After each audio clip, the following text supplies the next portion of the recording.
Very much, Mr Deputy Speaker. I rise today in support of the Environment Protection Objects of Act and Board Attributes Amendment Bill 2023 to amend the Environment Protection Act 1993. I'd like to start by thanking our Deputy Premier and Minister for Climate, Environment and Water, as well as her team, for their work in bringing this bill before us.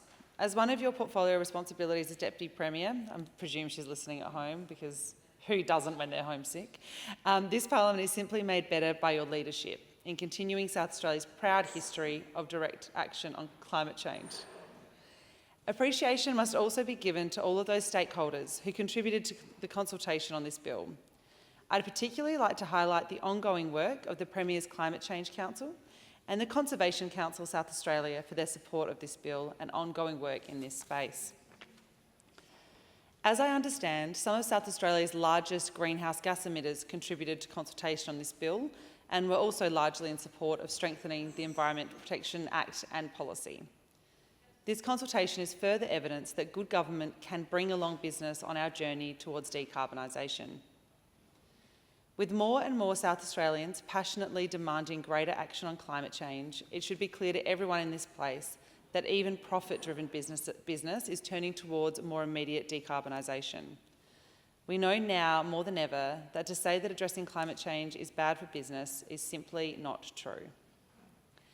Environment protection agencies and governments more broadly right across Australia are being rightfully challenged on not only what they say, but what they are doing to mitigate the developing impact of climate change. All power to those who continue to respectfully challenge and demand better of governments of any persuasion right across the world, calling on us to use the power of government to influence and enforce climate change mitigation strategy across all sectors of the economy. We've known for years now that over 70% of global industrial greenhouse gases can be attributed to only 100 companies worldwide. We must not only consciously and rapidly adjust our consumption, but increasingly so our production methods to reduce greenhouse emissions.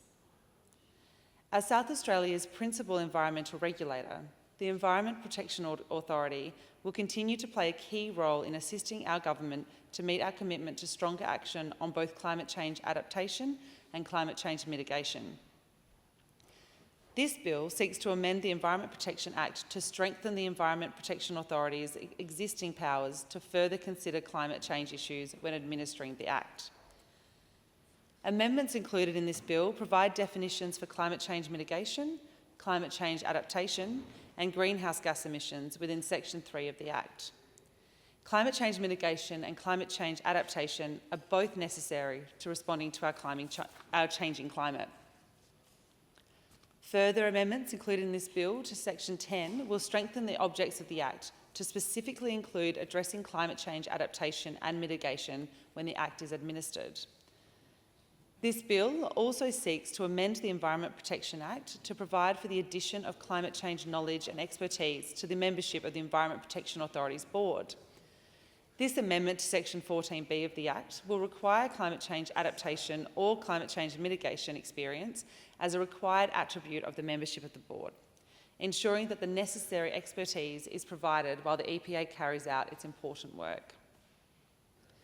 While the existing Environment Protection Act does not specifically mention climate change, it does allow for consideration of climate change and greenhouse gas emissions in development referrals and environmental authorisations if those matters are relevant to the determination of an application. These amendments clarify the already existing powers to consider the impact of climate change during the administration of the Environment Protection Act.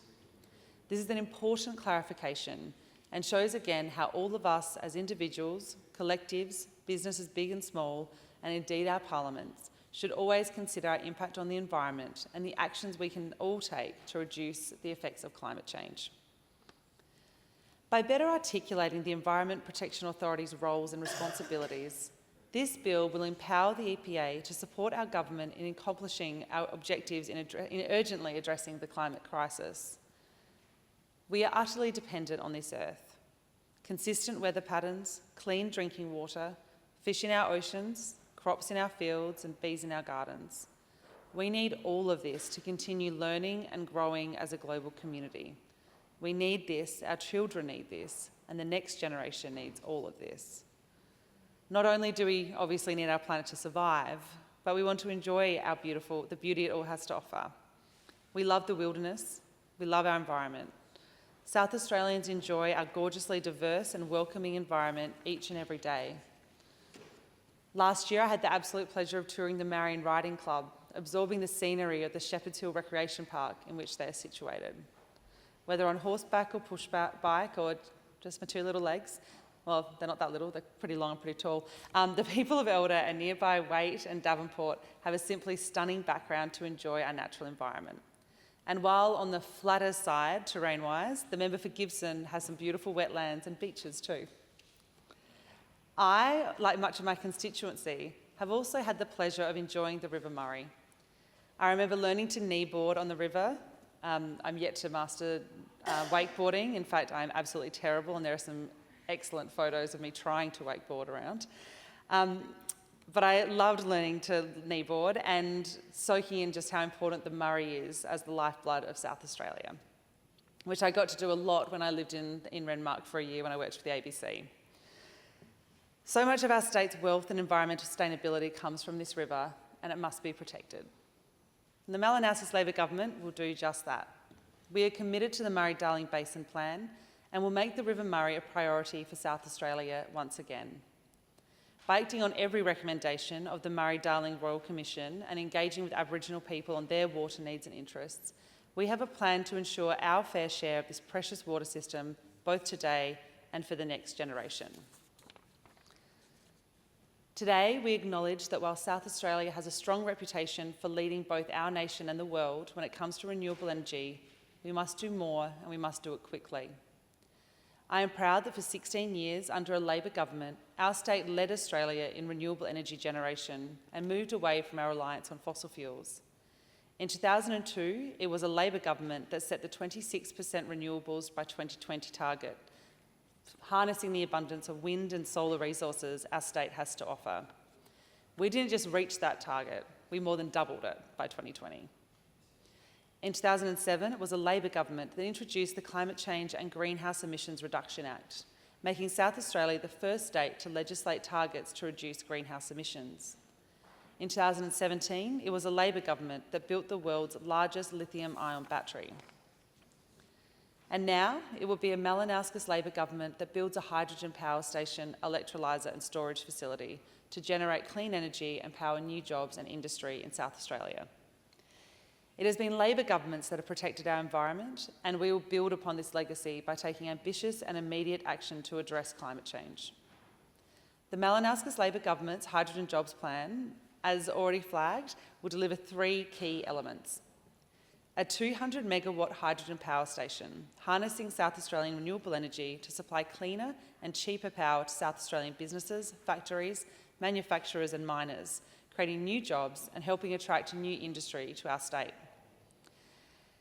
A 250 megawatt electrical capacity of hydrogen electrolysers, say that 10 times quickly, using excess renewable energy to produce hydrogen, reducing the need to remotely switch off rooftop solar for households and businesses, and unlocking the $20 billion pipeline of renewable energy projects in South Australia. And the third element is a hydrogen storage facility, holding the equivalent of 2 months' operation of 3,600 tonnes of hydrogen, providing additional capacity when required.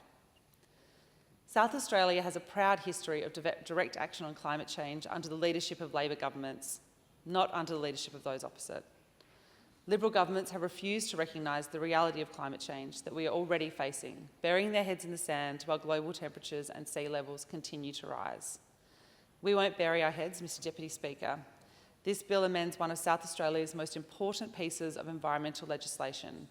Strengthening the Environmental Protection Act only serves to improve the Environmental Protection Agency's capacity to carry out its roles and duties, and I commend the bill to the House.